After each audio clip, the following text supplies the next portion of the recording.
भाजपा सांसद संबित पात्रा ने विकसित भारत जी रामजी बिल 2025 के पारित होने को ऐतिहासिक बताते हुए कहा कि ये गरीबों के कल्याण की दिशा में बड़ा कदम है। उन्होंने कांग्रेस पर आरोप लगाया कि उसके सांसदों ने संसद की मर्यादा भंग की और चर्चा के दौरान बिल की प्रांतियां फाड़कर कागज के जहाज बना दिए। पात्रा ने कांग्रेस प्रवक्ता द्वारा संसद में सडन कहने की भी निंदा की और पार्टी से ऐसे नेताओं के खिलाफ कार्रवाई की मांग की।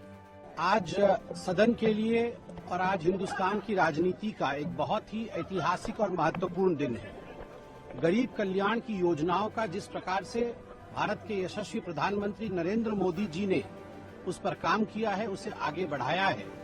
आज विकसित भारत जी राम जी बिल 2025 पारित होकर जिस प्रकार से गरीबों के कल्याण के लिए यह बिल काम करेगा, हम सब ने सदन में देखा है। 1,51,000 करोड़ से अधिक इस बिल में खर्चा होने वाला है। किस प्रकार से 100 दिनों से अधिक 125 दिनों की वर्क गारंटी गरीबों को दी जाएगी और किस प्रकार से रूरल इंफ्रास्ट्रक्चर बढ़ेगा, ये सब हमने देखा है। किंतु आज बड़े दुख के साथ मुझे कहना पड़ रहा है कि जिस प्रकार सदन के मर्यादा को तार तार करने का काम मुख्यतः कांग्रेस पार्टी और कांग्रेस पार्टी के कुछ साथियों ने किया है, यह भी हिंदुस्तान के इतिहास में घोर आपत्तिजनक है और मुझे लगता है पहली बार देखने को मिला है। जिस प्रकार माननीय मंत्री शिवराज सिंह चौहान जी के रिप्लाई के समय, उनके भाषण के समय कागज फाड़कर बिल की प्रतियों को फाड़ करके हवा में उड़ाया गया, बिल का जहाज बना करके उसे उड़ाया गया हवा में। गैलरी में बैठे हुए जो छात्र थे वह भी आश्चर्यचकित होकर देख रहे थे कि आखिरकार हिंदुस्तान के लोकतंत्र के सर्वोच्च मंदिर सदन में ये क्या हो रहा है। जिस प्रकार से आज पहली बार स्पीकर के टेबल तक को नहीं बख्शा गया और सेक्रेटरी जनरल के टेबल के ऊपर लोग चढ़ गए, यह भी कभी भी भारतवर्ष के लोकतंत्र ने शायद ही देखा होगा।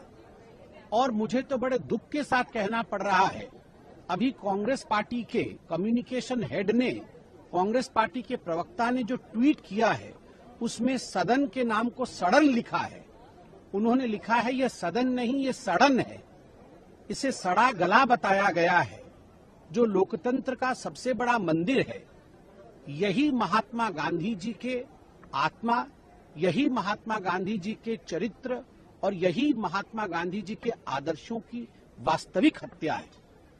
अगर आज महात्मा गांधी जी हमारे बीच में होते तो स्वाभाविक रूप से अगर वो देखते कि इंडिपेंडेंट इंडिया, स्वतंत्र भारत के सांसद सदस्य इस प्रकार से स्वतंत्र भारत के सदन को सड़न लिख रहे हैं और सदन की कुर्सियों मेजों पर खड़े होकर कागज के टुकड़े फेंक रहे हैं, हवाई जहाज उड़ा रहे हैं, भाषण नहीं सुन रहे हैं जो माननीय मंत्री जी दे रहे हैं, तो उन्हें भी कष्ट होता, उन्हें भी तकलीफ होती। हमारा पहला डिमांड है कि कांग्रेस पार्टी तुरंत सदन को जिसने सड़न लिखा है उसके खिलाफ कार्यवाही करे, तुरंत सड़न शब्द को हटाया जाए। ये सदन के सभी सदस्यों का अपमान है। और दूसरी बात है कि जिन लोगों ने कागज फाड़कर फेंकने का काम किया है, जिन्होंने सेक्रेटरी जनरल के टेबल पर खड़े होकर वहां पर स्पीकर के काम को अवरुद्ध करने की कोशिश की है, सभी सदस्य माफी मांगे।